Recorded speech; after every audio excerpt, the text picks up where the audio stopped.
Emikolo egy'okuza olunaku lw'abakyala eddokulo gitandise ku Ssasate ez'okumanya nga gyetabiddwako abantu bangi ddala n'okusanyusibwa okuva mu bayizi b'amasomero n'ebibiina by'abayimbi eby'enjawulo.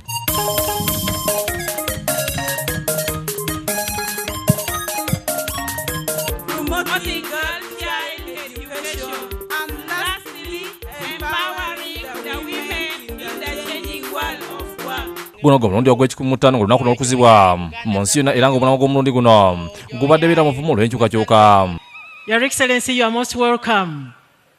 Nga zibeera saa 6 n'ekitundu Pulezidenti Museveni yatuuse ku kisaawe ky'eddokulo Technical School ne mu kyalo Gen. Museveni era ne baanirizibwa Minisitiri w'ekikula ky'abantu Hajati Janet Mukwaya, Minisitiri omubezi w'ekikula ky'abantu Peace Mutuuzo n'abalala.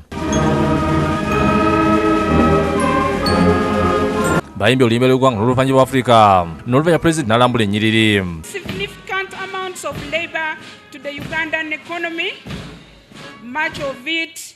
Your Excellency, we have only not moved. Olw'okuba olunaku lw'abakyala parade eddumiddwa Major Eki Hakwa nga yayambibwako Captain Dorothy Tapi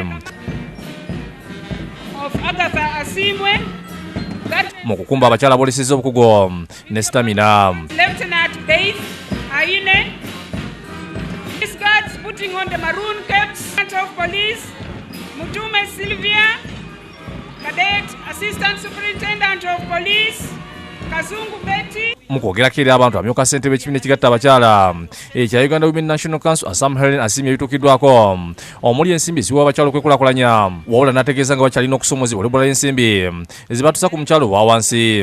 Adombako ekibiina ky'amawanga amagatte mu Uganda asiimye gavumenti olw'okutongoza olunaku luno ng'olw'okuwummula kubanga kiraga nti abakyala basibwamu ekitiibwa era bawulizibwako. Bw'ati n'asaba abakyala bayambibwe beeyongere okwenyigira amasomo ga saayansi. Early marriage, domestic violence, and restricted access to assets.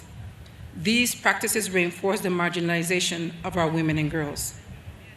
Mr. President, for the past 3 days, I have been traveling through the West Nile region, meeting Ugandans in host communities, refugees, authorities, and security personnel.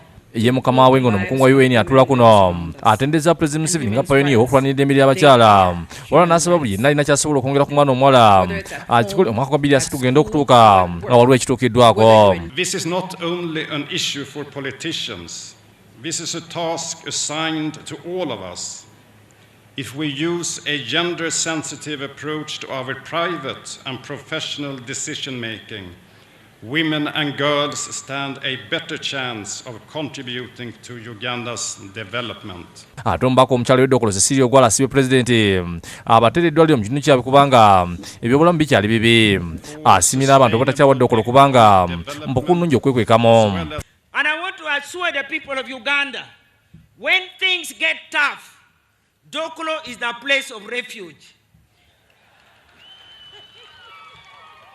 People do not know. When things got tough, the king of Bunyoro took refuge in Dokolo. So when things get tough, look for Dokolo. President oluvannyuma agabye ekyeke ne pikipiki era ebibiina by'abakyala eby'okwekulaakulanya ne bannamukisa. The president is giving out damage checks to the groups from northern Uganda who are going to benefit from the fund, the Women Fund.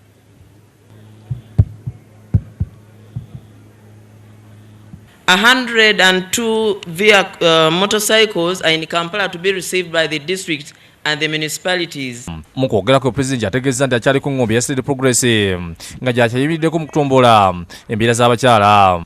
You must study for high skill jobs, not just these low skill jobs. Ngara chele ya kenenge ko ne wun mon na metri wono ne kwanu wono kwan na teg mete cha kun da yenyu no ticha don pe manu keno kena titino ni. That's very true. Manu tia teteni. But I would add that even if you don't study for those high skill jobs, but you acquire entrepreneurial skills. Asibye n'abantu b'eddokulo ettaka asobole okutwala bayinvesita bekulaakulanye n'abantu okufuna emirimu. And here in Dokolo, I would like people to give me 3 square miles of land so that when I get investors, people want to build factories, I tell them there is land for factories in Dokolo. Pour factories Chumi and tourism coming to see Kangai, where Mwanga and Kabarega were captured.